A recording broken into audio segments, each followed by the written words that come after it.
마음으로 읽는 달라이라마. 달라이라마 존자님의 평화롭게 살다 평화롭게 떠나는 기쁨. 제1장 깨닫고자 하는 마음 보리심. 우리 마음속에 다른 모든 중생들을 사랑스럽고 친밀하게 생각하도록 체계적으로 수행해야 한다. 이 수행을 시작할 때는 마음의 평정에 대해서 명상한다. 평소에 우리는 우리에게 도움을 주는 사람들에게 친근감을 느끼고 그들을 친구나 친지라고 부른다. 우리와 사이가 좋지 않은 사람들을 적이라고 부르고 그들에게서 거리감을 느낀다. 예를 들어 우리 티베트인들은 티베트 본토에서 비극이 생겼다는 소식을 들으면 법당에 모여 함께 기도한다. 그러나 중국에 홍수가 났다는 소식을 들으면 희생자들을 위해 기도하기는커녕 고소하다고 생각할지도 모른다. 그것은 우리의 수행이 편파적이라는 것을 보여준다. 마음의 평정을 기르는 수행은 이런 편파적인 마음가짐을 고치는 것을 목적으로 한다. 현재는 우리의 친구인 사람들이라도 전생에도 항상 친구였던 것은 아니다. 그들 중에 일부는 때로는 적이었을 때도 있었을 것이다. 현재는 우리의 적으로 생각되는 사람들일지라도 우리의 많은 전생들에도 항상 적이었던 것은 아니다. 그들이 우리의 친구였던 때도 있었다. 우리가 편애할 만한 타당한 이유가 없다. 이 생애만 보더라도 한때는 친한 친구였던 사람이 말 한마디 잘못해서 철전지 원수가 되기도 한다. 젊은 시절의 친구가 늙어서는 원수로 변하기도 한다. 편파적인 마음가짐은 분노와 집착에서 기인하는 것이기 때문에 그런 마음가짐을 없애야 한다. 다른 사람들의 행동이 변하는 즉시 우리가 대응하는 행동도 변하는 것을 보면 우리의 편파적인 태도를 명백히 알 수 있다. 반면에 우리가 다른 중생들의 상황을 고려하면서 그들에게 진정한 친밀감을 갖고 있다면 그들의 태도가 변하더라도 우리의 태도는 그 전과 변함이 없을 것이다. 우리는 친구나 친척에게 말할 때는 항상 내 친구, 내 친척이라고 말한다. 우리와의 관계를 강조하는 것은 집착 때문이다. 그것도 우리가 조심해야 할 편파성이다. 우리가 그렇게 편애하는 마음을 갖고 있는 한 우리는 모든 중생을 공평하게 바라볼 수가 없다. 그러니까 지금은 제일 친한 친구일지라도 전생에는 우리의 원수였을지도 모른다는 것을 숙고해야 한다. 일단 모든 중생에 대해서 공평한 마음을 가질 수 있다면 그들의 은혜에 감사할 수 있다. 그러므로 우리의 철전지 원수는 번뇌이지 번뇌에게 시달리고 괴로워하는 동료 중생들이 아니다. 자비심을 기를 때는 여러 종류의 고통의 의미를 먼저 이해하는 것이 중요하다. 대체로 우리는 육체적으로 고통받는 사람들이나 장애를 가진 사람들을 보는 즉시 그들에 대해 자비심을 느낀다. 그러나 부자이거나 교육을 많이 받은 사람들을 보면 그들에게 자비심을 일으키기는커녕 질투심과 경쟁심을 느낀다.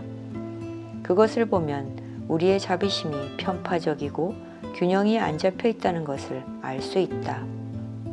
모든 중생들의 마음에 편지한 고통을 우리가 자각하지 못하기 때문이다. 따라서 우리 마음속에 자리 잡고 있는 번뇌가 우리의 진짜 적이라는 것을 인식하는 것이 극히 중요하다. 우리가 그 사실을 알고 나면 다른 중생들의 마음에서 일어나는 문제도 번뇌 때문이라는 것을 알 수 있게 된다. 모든 중생들에 대해 자비심을 길러야 한다. 특정한 집단의 중생들을 친구나 친척으로 간주하고 그들에게 특별한 친밀감을 유지하는 것은 실제로는 집착일 뿐이지 진정한 자비심이 아니다. 지독한 집착은 고통이라는 결과를 가져온다. 그러니까 편애하는 마음과 집착과 미움을 없애고 모든 중생들에 대해 공평한 마음을 길러야 한다. 그 다음 단계는 모든 중생을 우리의 친척이라고 생각하는 것이다. 우리가 거쳐온 수많은 전생 속에서 우리의 어머니였거나 친척 관계를 맺지 않았던 중생은 하나도 없을 것이다. 다음 생에도 그들은 다시 우리의 친구나 친척이 될 것이 분명하다. 그런 관점에서 그들이 전생에 우리의 어머니였을 때 베풀어진 은혜를 기억하려고 노력해야 한다. 어떻게 그들의 은혜에 보답할지를 생각해야 한다. 그 다음에는 나와 남이 원하는 것이 똑같다는 생각을 하면서 공평한 마음을 길러야 한다. 중생들이 어떤 상황에 놓였든 간에 모두가 행복을 원하고 고통을 싫어한다는 점에서는 똑같다. 다른 중생들도 우리 모두와 똑같기 때문에 그들을 차별하고 한 집단을 미워하고 다른 한 집단에 집착하는 것은 적절하지 않다고 생각하도록 우리 마음을 길들여야 한다. 중생들이 우리의 친척이었기 때문에 우리를 도와줬던 사실뿐만 아니라 그들이 직접적이든 간접적이든 여러 가지 이유로 우리를 도와줬다는 것에 대해 숙고하면 다른 중생들의 은혜를 기억하기 좋다. 인간으로 태어난 이 생애에 대해서 생각해보자. 우리 모두는 밀접하게 연결되어 있다. 우리가 즐기고 있는 물건들은 다른 사람들이 작업한 결과이다. 제품들은 공장에서 일하는 노동자들이 조립한 것이다. 그들이 생산품에 사용한 원자재들은 다른 사람들이 땅속에서 파낸 것들이다. 우리가 책을 읽으면서 앉아있는 동안 즐기고 있는 편리하고 안락한 시설들은 수많은 친절한 중생들의 생산품인 것이다. 우리는 그들이 수고한 덕택에 편리한 생활을 즐길 수 있다. 행복으로 이끌어줄 안내자도 없는 무력한 중생들이 무수히 많기 때문에 우리는 소중한 보리심을 기를 수 있다. 우리가 보리심을 기를 수 있는 것도 친절한 중생들 덕분이다. 궁극적으로 부처님의 경지에 도달하는 것도 중생들의 은혜 때문에 가능하다. 우리가 그렇게 다른 중생들의 은혜를 상기하면 모든 중생들에게 관심이 생기고 친밀하게 느낄 수 있게 된다. 모든 중생들이 과거와 현재와 미래에 우리에게 얼마나 친절한지를 알게 된다. 다른 중생들의 은혜에 대해 숙고하고 나서 이기적인 마음가짐의 해로움과 다른 중생들의 행복에 더 많은 관심을 기울이는 마음가짐의 이로움에 대해 고찰해 보아야 한다. 이런 상반된 두 가지 마음가짐의 해로움과 이로움을 평가하고 나면 우리 자신과 남의 처지를 교환하고 싶어하는 마음을 기를 수 있게 된다. 지금까지 우리는 우리 자신을 매우 소중하게 생각해 왔다. 이제 우리는 그 관심의 대상을 다른 중생들로 바꿔서 그들을 소중하게 생각해야 한다. 이제까지 우리는 다른 중생들을 무시해 왔다. 이제는 우리가 모든 중생들의 소망을 성취시켜야 한다는 것에 대해 생각해 보면 우리의 개인적인 욕구는 하찮다는 것을 깨달을 수 있다. 이것을 가리켜 나 자신의 행복과 남의 고통을 바꾸는 수행이라고 부른다. 다른 중생들이 어떻게 살고 어떻게 행동하든 상관없이 우리 마음을 그렇게 수행한다면 모든 중생을 사랑스럽고 관심이 가는 존재라고 생각할 수 있다. 그 생각을 기초로 해서 주고받는 수행을 한다. 주는 수행은 근본적으로 사랑에 초점을 맞춘다. 준다는 것은 나의 미덕과 행복을 모두 남에게 준다고 상상하는 것이다. 받는 수행은 근본적으로 자비심에 초점을 맞춘다. 받는다는 것은 남의 고통과 부도덕을 모두 내가 떠맡는다고 상상하는 것이다. 그렇게 수행하면 강한 책임감을 기를 수 있다. 이 수행은 우리가 남을 돕기 위해 일하는 마음을 길러준다. 앞에 설명한 대로 열반을 얻을 가능성이 우리 마음속에 있다는 확신을 갖게 되면 다른 중생들도 우리와 똑같은 가능성을 갖고 있다는 것을 인정하게 된다. 그런 이해를 기반으로 해서 모든 중생을 열반의 상태로 인도하고 싶다는 열망을 키운다. 그러려면 우리가 먼저 깨달음을 얻는 수밖에 없다는 자각을 해야 한다. 그러면 남을 돕고 그들의 목적을 성취시키기 위해 우리가 깨달음을 얻어야 한다고 열망하게 된다. 흔들리지 않는 굳은 결심과 용기와 서약이 필요하다. 그런 마음을 보리심이라고 한다. 남을 돕고 싶어하는 마음을 기를수록 우리 마음속에 평화와 행복은 더 커진다.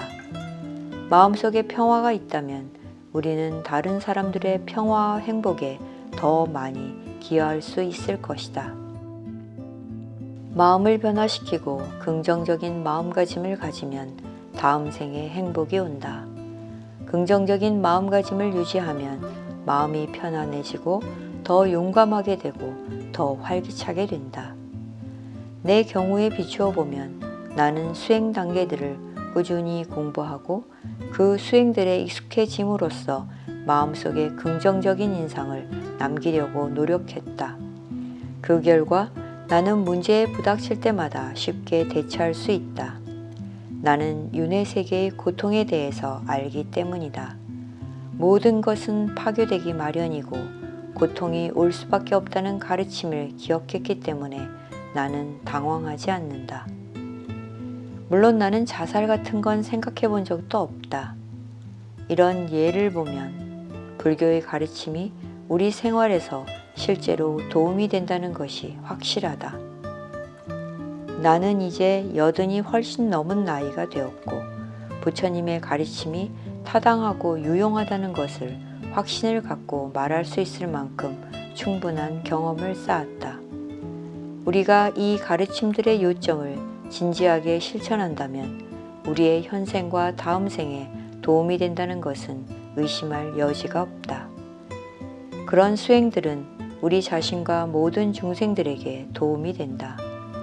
그 수행들은 우리가 자연 환경을 보호하고 조화롭게 살 수 있는 지침도 준다. 그런 가르침이 과거의 어느 시대에는 유용했지만 이제는 더 이상 적절하지 않은 것이 아니다. 그 가르침은 오늘날에도 지극히 적절하며 적용할 수 있는 것들이다. 이런 수행을 하라고 조언하는 것은 단지 그 전통을 보존하기 위해서가 아니다. 어쨌든 이 가르침을 듣고 생각하며 보내는 시간이 전통을 보존하는 데 크게 기여하는 것은 사실이다. 이 가르침들은 가치 있는 무엇인가를 우리 마음속에 세우게 한다. 누군가 사원이나 탑을 세우면 사람들이 그에게 감사를 표시하고 그것을 불교 수행이라고 생각한다. 하지만 불교의 가르침을 듣는 것은 그것보다도 중요하다. 그 가르침을 듣고 나서 마음속에서 이루어질 수행은 우리가 다음에 태어날 많은 생애 동안 우리를 도울 것이기 때문이다. 외적인 건축물은 아무리 잘 짓더라도 언젠가는 무너지고 붕괴될 것이다. 하지만 우리 마음속에 만들어진 것은 훨씬 더 오래 지속된다. 처음에는 이 생애를 잘 활용하고 다음 생에도 수행할 기회와 능력을 갖고 태어날 것을 보장받을 수 있는 준비를 하는 것이 중요하다.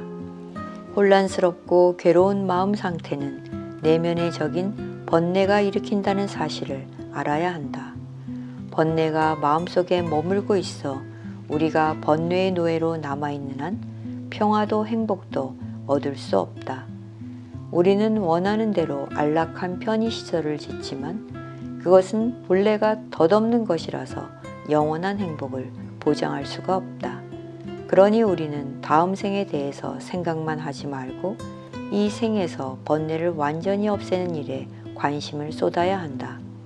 그런 마음 자세를 기반으로 해서 윤회에서 해탈하고 열반을 얻기를 열망해야 한다. 우리는 다음 생에 더 좋은 곳에 태어나거나 고통에서 해탈하는 것에 만족하지 말고 마음을 더 넓게 가지고 더 큰 노력을 해야 한다. 우리 자신들뿐만 아니라 다른 모든 중생들의 행복도 생각해야 한다. 이런 수행은 아이들이 학교를 다니면서 학습이 진보하는 과정과 같다. 아이는 유치원부터 시작해 점차 더 많은 교육을 받고 견해를 넓혀간다. 우리 마음속에 가치 있는 것을 만들어가는 방법도 그와 같다. 그런 넓은 마음을 가짐으로써 우리는 자신의 행복에만 관심을 쏟는 현재의 이기적인 마음을 버리고 모든 중생들의 행복에 더 관심을 쏟게 된다.